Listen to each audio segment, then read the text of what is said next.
Hey guys, this is Spirit Journey, and today is July 16th, 2016, and it is about, it's after 10 p.m. I want to show you my little dogs, and I'll explain why. Okay, let me get them. Okay, that's Lilac, the Shih Tzu. This is Lavender. He's a Pekingese. And this is Lily. Hey, Lily. That's Lily. Ah, sorry about that. Yeah, I wanted to introduce to you again my little dogs. They're really sweet to me. Their ages 6.5 and 3.5. And I'm really happy that I have them. I am showing you my dogs because I want to tell you a story about a movie that I saw, and it really touched my heart. I saw the movie The Secret Lives of Pets. It was a computer-generated movie, and I just learned of the movie maybe 2 days ago. And I said to myself, I have to see this movie. And I learned different things about the movie, and that's what I wanted to share with you today. And like this channel, Spirit Journey, is really about my growth, my spiritual growth of awareness of who I am, and that I'm multifaceted. And this journey is taking me different places emotionally, and I want to understand who I am. So when I went to see this movie, it too was multifaceted. And these computer-generated movies, they use like in this case, different animals, primarily dogs and cats, and they had other little animals like birds and reptiles, things like that. But the movie took place in New York City, Manhattan and Brooklyn. And in short, the surface of the movie was basically about these dogs that had gotten lost.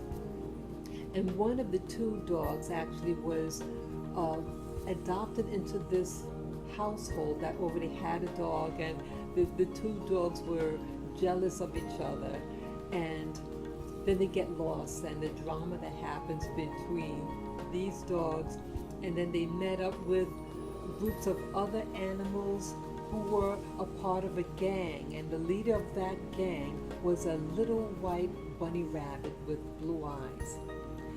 And they learned to come together through a common enemy. That enemy was the dog catcher. And how this gang got formed of these little animals, they were former pets of human owners, and they were abandoned by the owners, and these animals had to live in the sewer system in New York City. And so when these gang of animals came across those 2 dogs, these 2 dogs had a collar indicating that they were they were still under ownership of humans, and they were jealous. They were hateful of humans, and they were resentful of pets that were still owned by humans who they came across to in society, And so there was conflict between these 2 groups. Those 2 dogs that got lost from their owner, and then this gang of former pets that had to live in the sewer system. I mean, it's a comedy. It's designed for children, but these movies are to teach humans. It's not so much about the animal. It's really a reflection on humans. So what I found interesting about the human about the story in general. One level of the movie was about the need for people to come together to stop the fighting, and that there is a responsibility of humans, because it was the humans that started this problem when they did not uh, take care of their pets, or they abandoned their pets and they just let them out on the street. And then you have the dog catcher, and animal control, and they had to take the animals off the street. And with these animal catchers, that they cannot keep them in the shelter forever, and you know what's going to eventually happen to them. So it was to be a movie about social awareness as humans to take care of your animals. So I'm showing you my little pets, because when I was watching the movie, it was really convicting me of, hey, make sure you're good to your pets. Make sure that they have safe leashes on them, etc. But there was another aspect of the movie that really hit home. Because these animals in the movie, even though it's computer generated, these characters, animal characters, really are a reflection about people, me, you. And so what was that level, what was that really about then? So for me,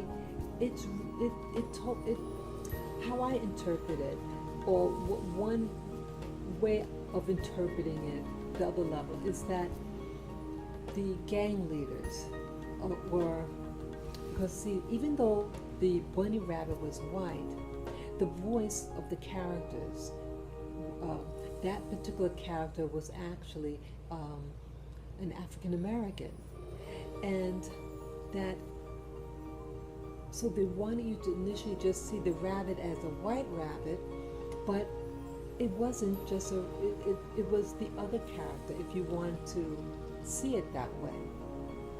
And that its owner, and again, when I say owner, what happened to African Americans in the Americas? What happened to us?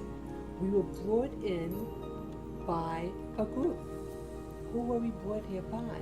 We were brought here by colonials from Europe. And then in the movie, the so-called owners of the little animals abandoned us, just dropped us, and we had to fend for ourselves. So in the Americas and in the United States, a lot of blacks are impoverished and living on the street, being in gangs in New York City. And this also reminded me of the what they call the street children in Brazil. There are many abandoned children in Brazil. And who lives in Brazil?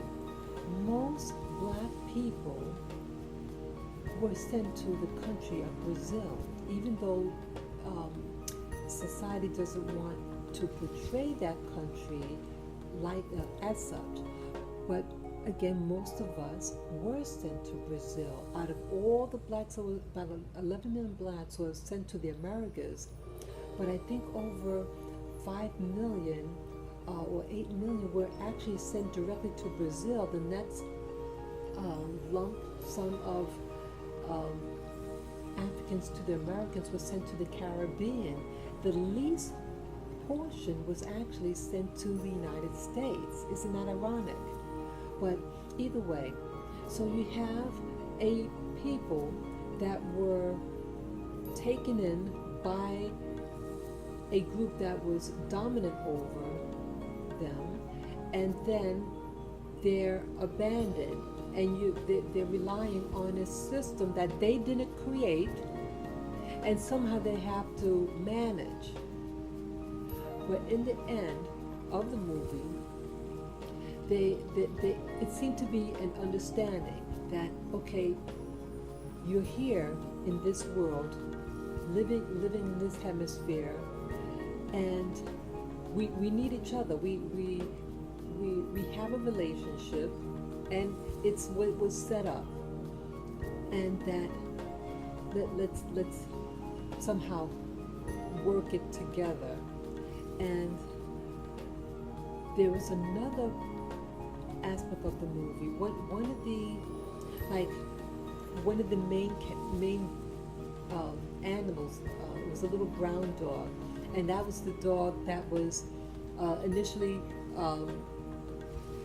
had gotten lost, got in the pound, and then the human took the dog and brings it into the family that already had a dog. And when they had gotten lost again, both of them together, they eventually were able to find the original home of that little brown dog. And you know, the owner of that dog, and in fact, the only human character of this movie that I saw was an African American male. And he was an older gentleman. He lived in a house, and when the dog was brought back to the original owner, that dog discovered that its owner had passed away. And he wondered, the dog wondered why the owner never tried to get him back. They never answered that question in the movie, but I could only speculate. And that being that it was an older man, and the owner had the dog for a long time, and they grew old together, I suspect that, or speculate, that the owner died of a broken heart, lost his dog, lost meaning of life, and passed away, and a new owner was in the house, that lived in the house, that moved in, and they had a pet cat. And this family that moved in were a Caucasian family. So I forget what part of New York City he was supposed to live in, but I was wondering whether they were really addressing about gentrification of neighborhoods that are black are then being introduced by whites. And so the death of the owner, and here the dog is no longer there. And so I'm wondering whether or not the movie is also about that. So here you have a gang of animals that are street dogs, street cats, and all that. And then you have the little brown dog that was trying to be repatriated to the original owner, and not go back to the new owner. And it's gone. So it's like, you can't go back to Africa, so to speak. They wanted to get back home, but their original home is no more. So they're forced to move on to a new land, so to speak, and now these two little dogs go back to the new owner, and they seem to come to, say, like, let's make the best out of it, our new owner, or you could say our new country, living in the United States or living in Brazil or Jamaica or whatever, here in the Americas, is our new home. We can't go back to the old home because it doesn't exist anymore, but we have to come and work together with our new owner. So, wow. And in fact, the gang leader of these little animals, his original owner had abandoned him. His owner was a magician, and something happened with the magician. It was hard for me to understand, but he's abandoned. But the little rabbit does find a new home at the very end of the movie. And here, even though he was a gang leader in the movie, a little girl sees him and decides to take the little little rabbit. I mean, it looked really cute, but it was really interesting. What was that all about? With the rabbit and the little girl that wants it. You know, it's saying, look, you gotta make your home. You could be bitter all your life, but if someone says, hey, I cannot change the past, I cannot send you back home, but here, let's make the best out of it here in America, and I'll do the best to make you happy, etc., etc. So that's what I got from the movie. I trust that anyone who watches the movie will probably have different interpretations, but that was my interpretation. And again, it was a wonderful movie, and it's excellent for children and adults. So take a look at it while you still can, So please feel free to comment on this video if you like, and you can share it with friends or family members. You could subscribe to the Spirit Journey, and as I always say, please give me the thumbs up and like. Okay, so peace and enjoy. Bye bye.